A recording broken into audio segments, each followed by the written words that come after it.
Hey YouTube world, welcome to my new Zonda. It's a carbon fiber, pretty nice. In the process of building it. So far, I have put double lines on it. You gotta take these out, put bigger ones in. Those are 7.9s from OSC because these are 8mm water lines. Oh, and of course, the little metal thing that sticks out of here ain't in there with the dam. You want to take that back out of there, clean it all up real good, and re-glue it. Of course, these damn things leak too, so I suggest putting a nice coat epoxy on them too. That's what I've done the rest of the boat. Put a nice thick coat, everything all the way around it to help make it stronger. And I want to fill the front of it with this happiness. It won't sink. My theory anyway. Today it gets finished. It gets one-piece cables, all the hardware put back in it, straps for the battery, sealed up, should be ready to run. And here's Steve sneaking into my video. I'm mad at him. Other half to come when I'm finished with it at the end of the day. Changing a Zonda cable into a one piece. Pretty simple. Merely take out the little screw right here. And my camera ain't focusing where the fuck. You unloosen. Can you unloosen this jobby right here? There, now you can see it a little better. And you take and you pull the drive dog off of it.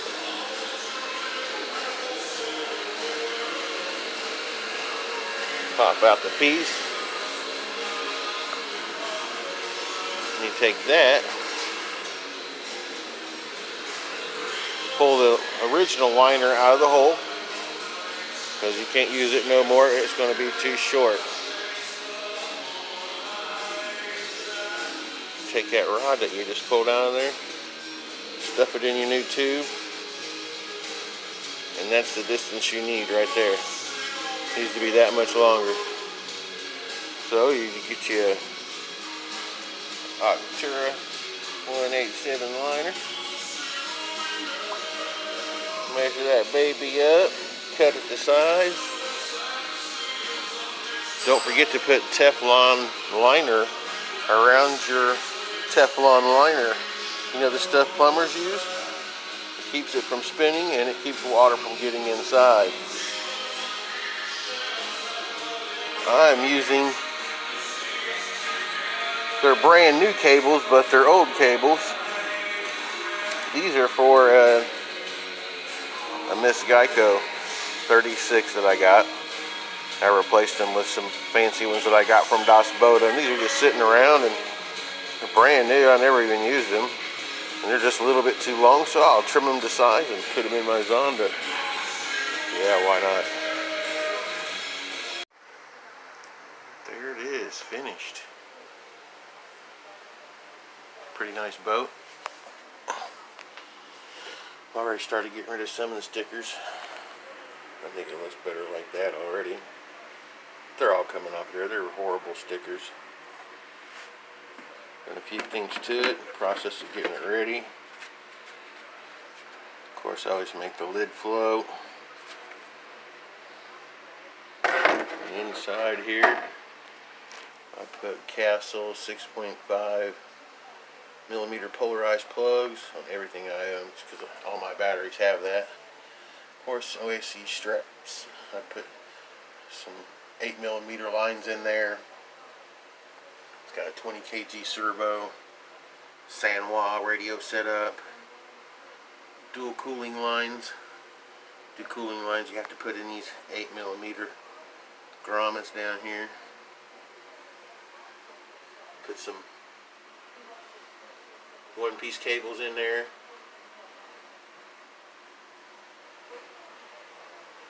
Looking pretty good. Put a whole lot of epoxy in there, make it a whole lot stronger, all the way up and down both seams.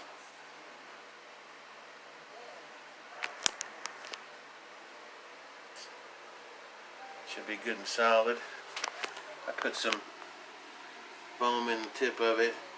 That's the low expand stuff in the purple can. That stuff is really, really strong, buoyanty. Something happens, I lose my lid. At least I won't lose the whole boat. Even if I crash it real hard, I don't think it'll come in two pieces because that stuff glues from the top and the bottom. So now not just the seam is holding it together, all of that white stuff from the whole tip of it holds it together too. Of course I put a couple of shot glasses of epoxy in the tips too. No, not probably a whole epoxy, but you know, epoxy cup full. And this stuff here is supposed to be Kevlar. What do you guys think about that? Comment on if you actually know what that is. I don't think it's Kevlar. I could be wrong though. Over here, my other Zonda. If you look in there, this is what they call Kevlar, I think. Of course, I got plenty of epoxy in there too, and I've done pretty much the same thing they did. It's got the 6.5, same water line set up, same rudder, same one-piece cables. The difference is I think that one's going to be solider.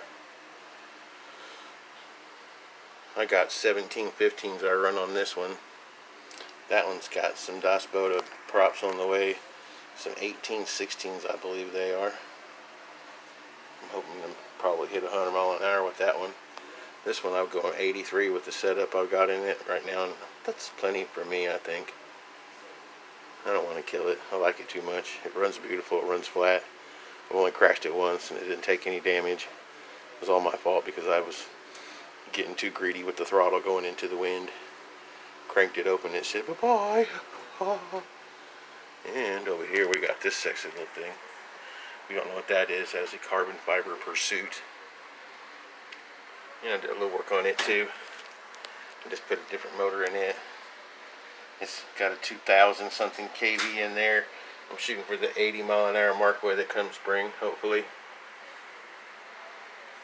Let's see what happens. That's really a gnarly boat. But anyways, back to the Zonda scene. This is the one I wanted originally. And I waited and waited and waited and couldn't get it and couldn't get it. And then I sat and I drooled over that one, so I ended up buying this one. Which took forever to get. God dang good. It took almost 4 months to get it, I think. Anyways, once I finally got it, I did a lot of work to it too. But the difference really in the two is carbon fiber, and these are 120 amp, and these are 180s. Probably end up getting me some 4082s to go in this one, just because I got these to run them. Probably be fast enough like it is. Anyways, there's the newest addition to my craziness. Well, here's the newest addition to my family. Hi, Leela. What does Leela say? What does she say? Come on, Leela. What does Leela say? What? Yeah, that's what she says. She's a pretty baby. Alright, YouTube world. Till next time.